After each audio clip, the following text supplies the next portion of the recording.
Salut, bonjour à tous, bienvenue sur le Facebook de 01net. Regardez ce qu'on a à la rédaction. Bon alors en fait c'est notre confrère Pauline Ducamp de BFM TV qui est actuellement en train de tester cette Ferrari GT4C Lusso. Et donc forcément, nous on s'est quand même dit, mais à bord d'une Ferrari finalement, on vous teste plein de voitures sur 01 Drive, mais à bord d'une Ferrari, est-ce qu'il y a de la techno? Bon alors déjà, vu de l'extérieur, c'est quand même assez sublime, on va pas se mentir.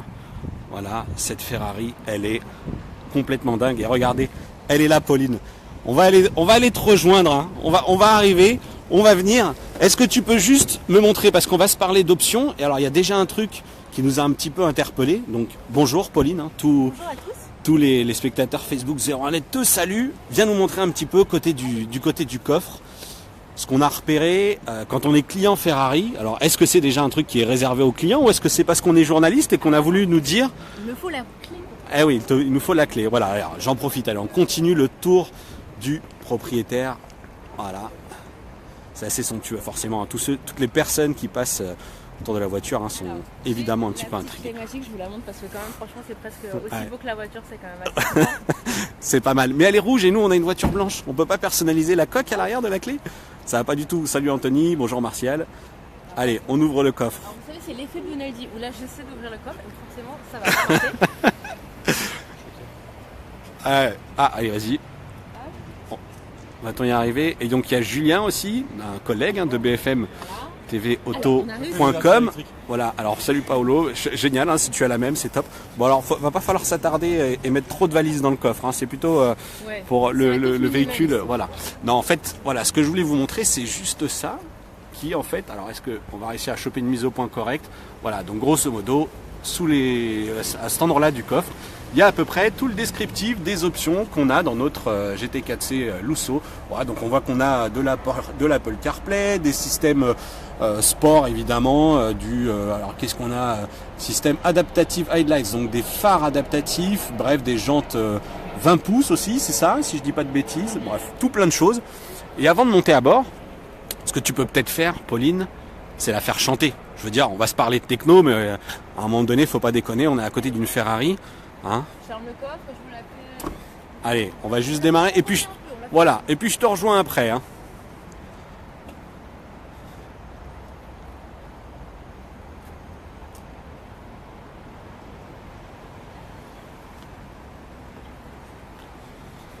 On va aller se balader un petit peu avec cette VRF. Je vous laisse commencer une estimation du prix aussi, si jamais vous avez une idée. N'hésitez pas. Et voilà. Forcément.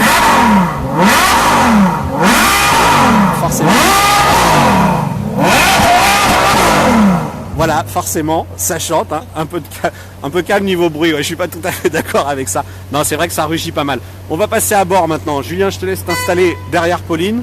Voilà, en plus ça tombe très bien. Il faut qu'on libère les places. Et alors, est-ce que... voilà, j'ai environ 300 000 euros. Et effectivement... Clément, t'as plutôt visé juste, elle est à 230 000 et quelque chose, Pauline va nous confirmer ça, effectivement à partir de 230 000 euros, et là dans notre version d'essai avec plein d'équipements, on a voisine les 300 000 euros, voilà, hop, forcément, siège électrique, voilà, c'est bien, t'es bien serré à l'arrière? Ça va, je suis bien serré. Je risque pas de bouger. Tu risques plus de bouger. Alors, de la techno ou pas à bord, Pauline, d'une Ferrari? Qu'est-ce que ça... Comment tu l'as depuis combien de temps déjà? Alors, je l'ai depuis ce matin 9h30 et j'ai l'impression en fait de l'avoir depuis toujours parce que c'est une voiture. Avant de monter dedans, je vous avoue, j'étais un peu flippée. Je me disais quand même, c'est une Ferrari, il y a le poids de l'histoire, il y a beaucoup de choses. Et en fait, c'est une voiture qui se conduit, je vais pas dire comme une Twingo, mais qui se conduit extrêmement facilement. Et surtout, on retrouve plein de repères en termes de techno qu'on trouve dans plein d'autres voitures, comme cet écran tactile. Et ça, c'est quand même, on a un grand écran tactile de 10,25 pouces, donc il y a quand même il y a de l'espace. L'écran est assez dingue. Mon téléphone est connecté avec CarPlay, parce qu'on l'avait en option, vous avez vu sur la petite plaque dans le coffre. Et il y a vraiment tout, en fait. Et c'est très simple. C'est basique, c'est simple, c'est efficace, parce qu'il y a tout qui est répertorié. On clique dessus, ça répond très très bien. Et il y a vraiment... Média. Là, il cherche parce que mon téléphone n'est pas apparaît là. petit CarPlay. Il faut que tu déverrouilles ton téléphone, évidemment. Alors, je sors, hop, tac tac. Et il y a voilà, donc du CarPlay effectivement. Donc ça c'est quand même, bon, c'est bien parce que en termes de techno ça devient une exigence, mais c'est bien finalement que ce soit aussi sur des caisses de puristes un peu comme ça. Et puis en fait on va aussi regarder un petit peu du côté de l'écran qui est, alors de l'analogique évidemment pour le contour. Alors tout à l'heure on l'a fait chanter, vous nous avez dit ouais ça casse un peu le standing, je sais plus qui commentait, ça casse un peu le côté standing du véhicule que de faire rugir le moteur. Ouais, c'est une Ferrari. Hein, on achète avant tout le moteur Ferrari, évidemment, et le reste c'est en plus quoi. Et alors il y a il y a cet écran qui est au centre qui est un peu la principale techno. Non, ça je vais le faire.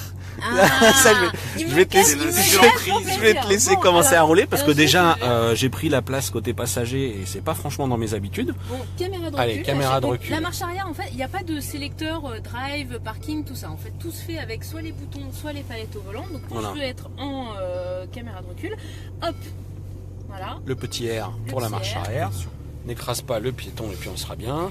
Alors moi je peux dire que déjà l'écran est de bonne qualité. Hein. C'est très très contrasté. Franchement c'est pas mal du tout. C'est vraiment pas mal du tout. Ouais. Genre une définition aussi bonne sur un... Et donc après ces palettes au volant là. Ça c'est les palettes donc Ferrari. Et pour en passer la marche avant, donc là je suis en mode tout autour. Alors, est-ce qu'il fonctionne avec Android? Est-ce qu'il est compatible Android Auto, le système multimédia, on me demande? Est-ce que tu sais? Il y a un port, donc il y a un port CarPlay et il y a un port pour l'appairer en Bluetooth. En Bluetooth, ouais. L'appairer en Bluetooth et ça marche. Mais a priori, on a sur la petite plaque, j'ai l'impression qu'on avait que du CarPlay. Ouais, je testerai. Ouais, tu testeras avec de l'Android Auto. Ouais. Je fais 15 manœuvres parce qu'elle est quand même très longue cette petite GTC.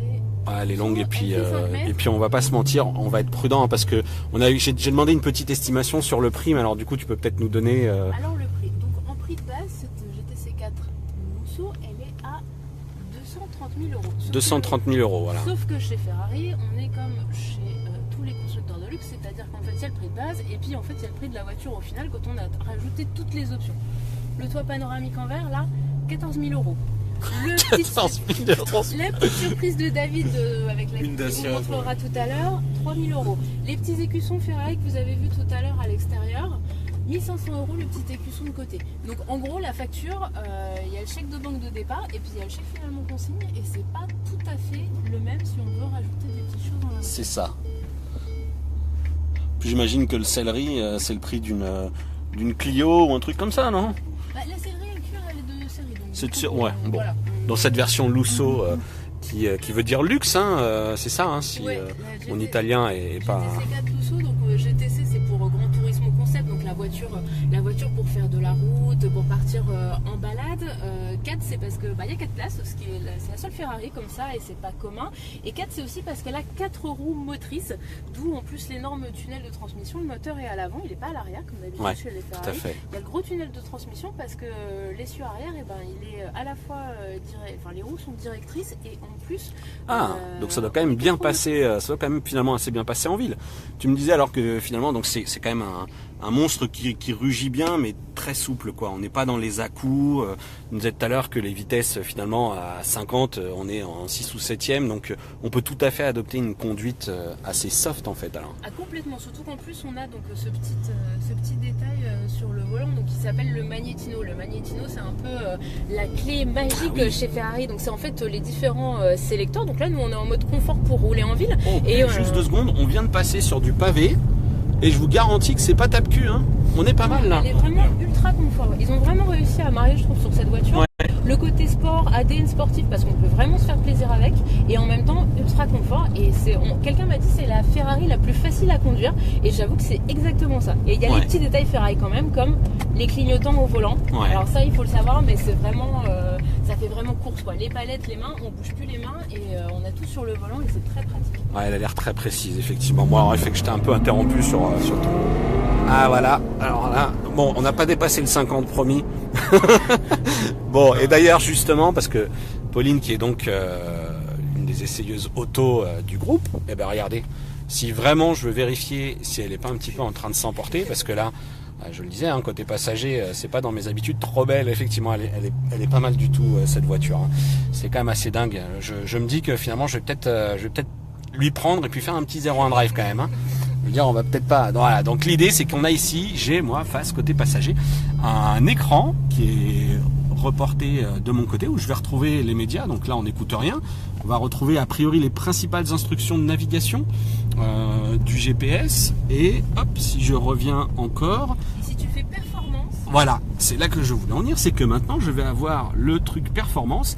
Et alors ça, c'est si jamais vous prêtez votre voiture à un ami, votre femme, peu importe, vous voulez vérifier qu'il ne fait pas n'importe quoi, et ben côté passager, vous pouvez avoir un retour. Ou alors si tout au contraire vous voulez aller tourner sur circuit et faire partager votre performance à votre passager, et ben voilà, il a devant lui les indications de vitesse, contour, effectivement avec un petit retour ici du côté du... Alors, on nous pose la question, est-elle puissante? Il y a combien de chevaux là sous le capot? Alors sous le capot on a un V12, 6 litres 2 V12. et qui monte à 690 chevaux. Donc lui on a un peu de patate, sous la pédale. Voilà. Et on a un petit couple à presque 700 Nm. Donc en gros 700 Nm. à l'accélération, Ouais. Donc 700 Nm. On a Julien enfin, on a tous testé les Tesla ici. On le sait qu'elles sont régulièrement confrontées à des supercars dans des vidéos sur le net. Et 700 Nm, voilà, super. C'est reparti, voilà. Bon. Ça se passe de commentaires. Oui, c'est ça.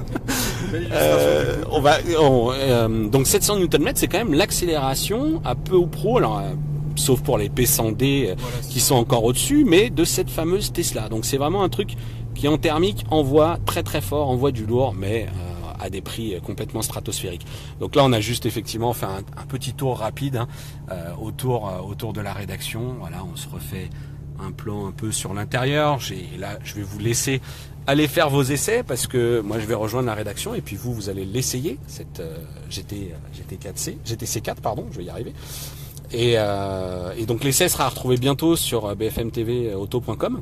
Exactement, il sera à retrouver sur autobfmtv.com et vous pouvez aussi aller sur notre page Facebook. On a fait nous aussi un petit live très sympa ce matin où on s'est promené dans Paris et c'était vraiment, c'est vraiment une voiture qui en fait est faite pour tous les jours. On peut rouler dans Paris, on peut faire du grand trajet avec, on peut se faire plaisir parce qu'elle ronronne quand même tout le temps et ça c'est juste extrêmement agréable.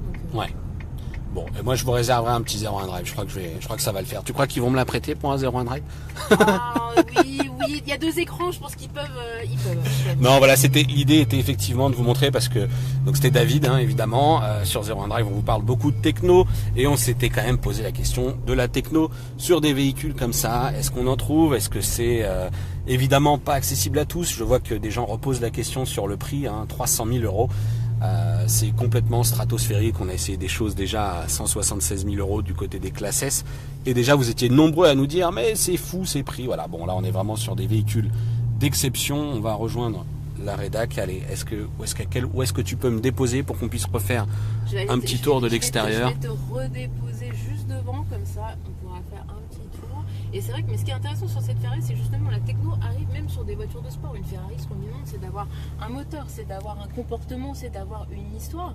Et mais aujourd'hui, on a aussi envie de connecter son téléphone. Ouais. Enfin, oui, vraiment, les mœurs sont changées. Hein. Et donc, on voit que même des voitures comme qui sont des super sportives se mettent à avoir un écran et c'est un indispensable dans la voiture. Donc, tout à fait. Il n'y a pas de stop and start. Je suis triste.